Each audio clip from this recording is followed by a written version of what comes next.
आइए हम लोग ईश्वर को धन्यवाद दें। प्रभु ने हमें एक और मौका दिया है कि हम प्रभु के वचनों पर मनन चिंतन कर सकें।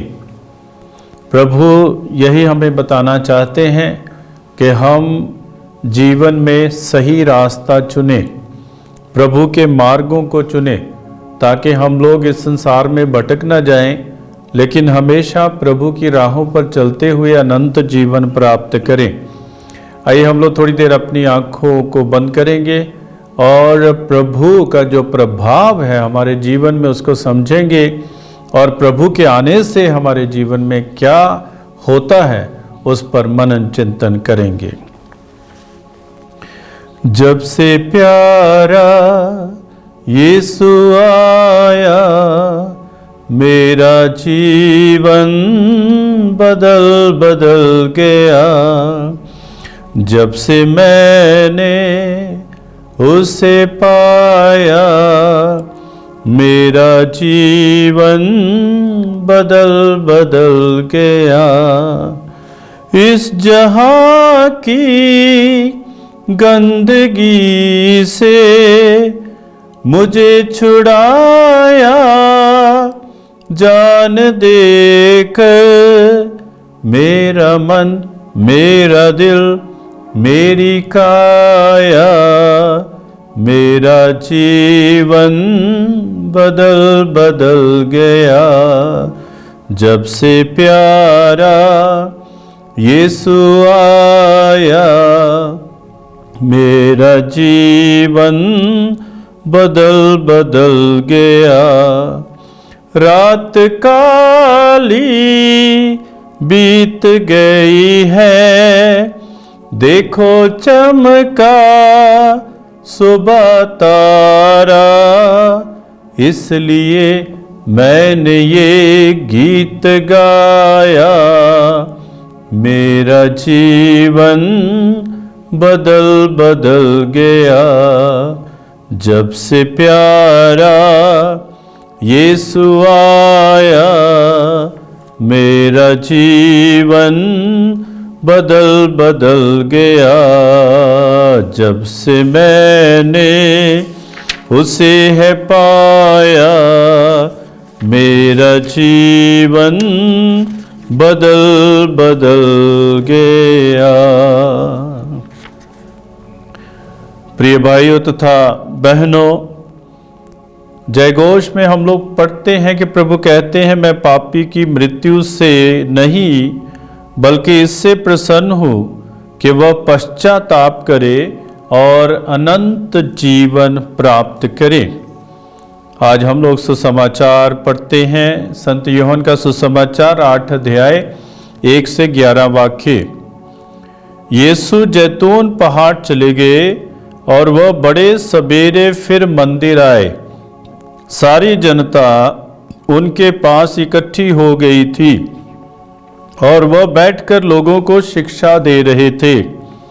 उस समय शास्त्री और फरीसी वे व्यभिचार में पकड़ी गई एक स्त्री को ले आए और उसे बीच में खड़ा कर उन्होंने यीशु से कहा, गुरुवर, यह स्त्री व्यभिचार करते हुए पकड़ी गई है। संहिता में मूसा ने हमें ऐसी स्त्रियों को पत्थरों से मार डालने का आदेश दिया है। आप इसके विषय में क्या कहते हैं? उन्होंने यीशु की परीक्षा लेते हुए ये कहा, जिससे उन्हें उन पर दोष लगाने का कोई आधार मिल जाए। यीशु झुककर उंगली से भूमि पर लिखते रहे। जब वे उनसे उत्तर देने के लिए आग्रह करते रहे तो यीशु ने सिर उठाकर उनसे कहा, तुम में से जो निष्पाप हो सबसे पहले वही इसे पत्थर मारे। और वह फिर झुककर भूमि पर लिखने लगे। यह सुनकर बड़ों से लेकर छोटों तक सबके सब एक एक कर खिसक गए। यीशु अकेले रह गए और वह स्त्री सामने खड़ी रही। तब यीशु ने सिर उठाकर उससे कहा, नारी, वे लोग कहाँ हैं? क्या एक ने भी तुम्हें दंड नहीं दिया? उसने उत्तर दिया, महोदय, एक ने भी नहीं। इस पर यीशु ने उससे कहा, मैं भी तुम्हें दंड नहीं दूंगा, जाओ और अब से फिर पाप नहीं करना। प्रिय भाइयों तथा बहनों, आज के पाठ को हम लोग बहुत अच्छे तरीके से सुने हैं और इसमें इतनी अच्छी बात है जो हमारे लिए कही गई है। कई बार हम लोग बिना सोचे समझे दूसरों पर दोष लगाते हैं और हम सोचते हैं कि हम पापी नहीं हैं लेकिन दूसरे पापी हैं। हम लोग हमेशा ऐसे सोचते हैं कि मैंने ये कुछ गलत नहीं किया, लेकिन दूसरे ने यदि वही बात की है तो हम उसको पापी ठहराते हैं, अधर्मी ठहराते हैं। मुझे आज के पहले पाठ में एक बात बहुत छू रही है, स्पर्श कर रही है, जो दानियल कहते हैं। वहां पर जो है पहले पाठ में दानियल नबी के ग्रंथ में पढ़ते हैं कि कैसे सुसन्ना पर दो व्यक्ति दोष लगाते हैं, जो उसने नहीं किया होता फिर भी उस पर दोष लगाते हैं। लेकिन दानियल नबी उनसे कहते हैं कि अधर्म करते करते तेरे बाल पक गए हैं, अब तुझे अपने पुराने पापों का दंड मिलने वाला है।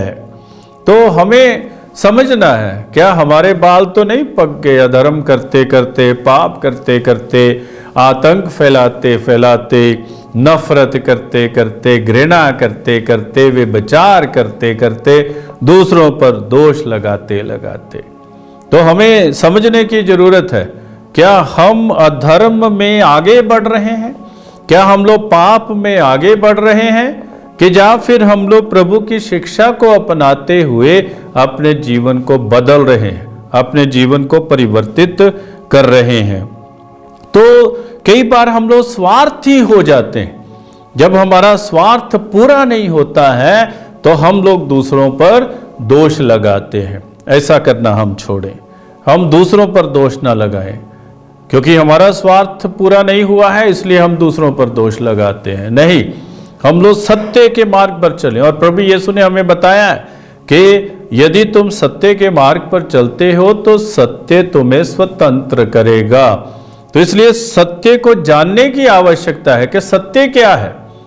कई बार हम लोग दूसरों से बचने के लिए, दूसरों के भय से या डर से हम लोग झूठ बोलते हैं और फिर हम लोग पाप करते हैं। इसलिए हमें यह सोचना है कि जो मैं बोल रहा हूं, कर रहा हूं, सही है या नहीं, कि या फिर हम लोग गलत ही आगे जीवन में बढ़ रहे हैं।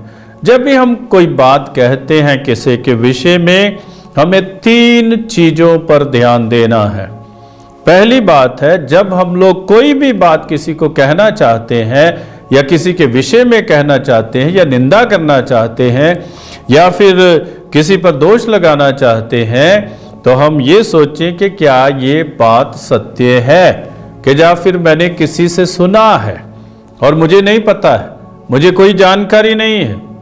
इसलिए ये विचार करना जरूरी है कि क्या ये सत्य है। और दूसरी बात जो है, हमें ये सोचना है कि क्या ये किसी की भलाई के लिए है, जो मैं बोलने जा रहा हूं, क्या इससे किसी की भलाई होगी कि नहीं होगी। और तीसरी बात जो हमें बोलने के पहले या दोष लगाने के पहले सोचना है, क्या ये जरूरी है, क्या ये आवश्यक है। हम लोग कभी कभी ऐसे ही बैठकर कई लोगों के विषय में बात करते हैं, कभी कभी हम लोग झूठ पर ही चर्चा करते रहते हैं। वो बात सही नहीं होती, लेकिन हम लोग उसी को ही आगे बढ़ाते हैं और भी अच्छे तरीके से बढ़ा देते हैं। छोटी बात को इतनी बड़ी हम लोग बात बना देते हैं, बिना सोचे समझे कि ये सत्य नहीं है और ये समाज में भलाई नहीं लाता है और ये आवश्यक भी नहीं है, जरूरी भी नहीं, फिर भी हम लोग उन बातों को करते हैं। आइए हम लोग आज के सुसमाचार में चलें। जो बात वहां पर मुझे स्पर्श करती है वो प्रभु यीशु की बात है, और बात ये है कि प्रभु पूरे समाज को आईना दिखाते हैं कि क्या केवल यही पापी है, क्या इसी ने व्यभिचार किया है, क्या केवल यही गुनाहगार है जिसको आप इतनी भीड़ जो है पकड़कर मेरे पास लाए हैं। और इसमें हम लोग 2-3 बातें भी देखते हैं। वे लोग, क्या लिखा है कि प्रभु की परीक्षा लेने के लिए उस महिला को वहां लेकर आते हैं, स्त्री को वहां लेकर आते हैं। और उनकी परीक्षा क्या थी? परीक्षा ये थी कि यदि प्रभु यीशु कहे कि इसे क्षमा कर दीजिए, इसे छोड़ दीजिए, तो वे प्रभु पर दोष लगा सकते, क्योंकि कोई आधार ढूंढ रहे थे कि कैसे प्रभु पर दोष लगाया जाए। तो प्रभु पर दोष लगा देते कि ये संहिता के अनुसार नहीं चलते हैं। और यदि वो कहते कि नहीं, संहिता में तो ऐसा लिखा है कि पत्थर मार मार कर ऐसी स्त्रियों को मार देना चाहिए, तब वो कहते कि आप में तो करुणा नहीं है। आप बोलते मैं पिता ईश्वर का बेटा हूं और आप में प्रेम नहीं है, प्यार नहीं है। प्रभु ने भी सीधा उत्तर नहीं दिया। प्रभु ने उन्हें एक प्रश्न कर डाला कि जो निष्पाप है वही इसे पत्थर मारे। प्रभु क्या पूछ रहे? क्या आप निर्दोष हैं? क्या आप निष्पाप हैं? क्या आप में ये काबिलियत है कि आप इसे पत्थर मार सकते हैं? जब आप भी पाप में हैं तो कैसे आप इसको दोषी ठहराकर तो इसको पत्थर मार सकते हैं? तो यही प्रभु उनसे कहना चाहते हैं, चुनौती देते हैं कि अपने जीवन को बदलो, अपनी सोच को बदलो, अपने विचारों को बदलो और दूसरों को समझने का प्रयास करो, कोशिश करो। और हम लोग जानते हैं जब प्रभु ने चुनौती दी कि जो निष्पाप है सबसे पहले वो पत्थर मारे, तो तब एक एक करके बड़े से लेकर छोटे तक सब वापस चले जाते हैं। किसी ने भी उस स्त्री को पत्थर नहीं मारा, किसी ने भी उस स्त्री को पत्थर नहीं मारा। जब सब चले गए तो प्रभु ने पूछा, क्या किसी ने भी पत्थर नहीं मारा? और प्रभु ने कहा कि मैं भी तुम्हें जो है सजा नहीं देता हूं, मैं भी तुम्हें दोषी नहीं ठहराता हूं, लेकिन जाओ और फिर से पाप नहीं करना, प्रभु की राहों पर चलना, प्रभु के वचन को समझना, जाना और फिर से पाप नहीं करना। यही उस स्त्री को बोला गया कि हम पाप में आगे ना बढ़ें, पाप में आगे ना बढ़े। इसमें हमें क्या सीखने को मिलता है कि प्रभु परम दयालु है, प्रभु क्षमाशील है और प्रभु हम पर करुणा दिखाते हैं और प्रभु हमें क्षमा करते हैं। हम लोग स्तोत्र 32 में पढ़ते हैं, धन्य हैं वे जिनके पाप क्षमा किए गए हैं, धन्य हैं वे जिनके पापों को याद नहीं किया जाता है। और हम वचन में पढ़ते भी हैं, प्रभु कहते कि मैं अपने आपके पापों को याद नहीं रखूंगा। लेकिन हमें प्रभु के सामने विनम्र होकर उनके चरणों में आने की आवश्यकता है कि हाँ, हम पापी हैं, हम गुनाहगार हैं और केवल प्रभु ही हमें बचा सकते हैं, केवल प्रभु ही हमें नई जिंदगी दे सकते हैं। इसलिए हम दूसरों पर दोष ना लगाएं, हम लोग दूसरों को पापी ना ठहराएं। प्रभु यीशु ने कभी नहीं किसी को कहा, जब भी हम लोग नए विधान में पढ़ते हैं किसी के विषय में, उन्होंने नहीं कहा कि तू पापी है, तू गुनाहगार है। प्रभु ने यही कहा कि तुझे दया की आवश्यकता है, तुझे करुणा की आवश्यकता है, तुझे रहम की, फजल की आवश्यकता है। और प्रभु स्वयं करुणा दिखाते हैं, रहम करते हैं। तो समझने की जरूरत है, हम दूसरों पर दोष लगाने के पहले अपने जीवन में झांकें, अपने जीवन में देखें कि हम क्या कर रहे हैं। ये देखना बहुत जरूरी है, क्योंकि जो अपने जीवन में झांकता है, जो अपने अंतरतम को देखता है, वही प्रभु के मार्ग पर चल सकता है। लेकिन जो अपने अंतरतम को नहीं देखता है, केवल बाहर ही देखता है, वो कभी भी प्रभु के रास्ते पर चल नहीं सकता है। कई बार हमारे जीवन में हम देखते हैं, हमारे आसपास के लोग, हमारे पड़ोसी जो है, कई बार कई कामों में आगे बढ़ते हैं, कई गुनाहों में आगे बढ़ते हैं, कई ऐसी बातों में आगे बढ़ते हैं जो ख्रीस्तीय नहीं है, जो ख्रीस्तीय मूल्यों, ख्रीस्तीय गुणों के अनुसार नहीं है। क्या हम भी उनके साथ सहभागी हो जाएं? नहीं, हमें उनके साथ सहभागी नहीं होना है। हमें अपना रास्ता चुनना है। और कौन सा रास्ता चुनना है? प्रभु का रास्ता चुनना है। प्रभु के मार्ग पर हमें चलना है। और जब हम लोग प्रभु के मार्ग पर चलते हैं, जीवन और भी पनपता है। हमारे जीवन में प्रभु की आशीष ही होती है और हम प्रभु की बरकतों का अनुभव अपने जीवन में करते हैं। इसलिए कभी भी हमें जो है दूसरों को देखते हुए बुराई में आगे नहीं बढ़ना है। अपने जीवन में भी हमें बुरा नहीं करना है और दूसरों को देखते हुए बुराई में आगे नहीं बढ़ना है। कई लोग बुराई करते करते इतने धनी हो जाते हैं, अमीर हो जाते हैं और हम सोचते हैं हम तो गरीब के गरीब रह गए, निर्धन रह गए। लेकिन हम भूल जाते हैं कि हम यदि प्रभु की शिक्षा के अनुसार चलते हैं, हो सकता है कि हमारे पास कम हो, लेकिन हम गर्व से कह सकते हैं कि हमने प्रभु की शिक्षा के अनुसार चलते हुए ये कुछ कमाया है।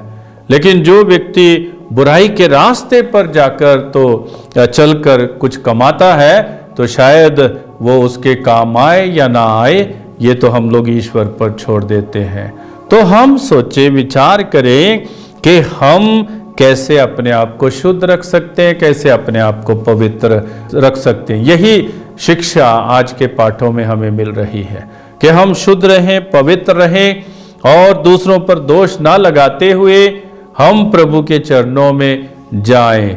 और हम जब दोष लगाते हैं, हम अपने जीवन पर भी विश्वास करें, क्या हम सही रास्ते पर चल रहे हैं कि नहीं, और हमें सही रास्ते पर चलने की जरूरत है।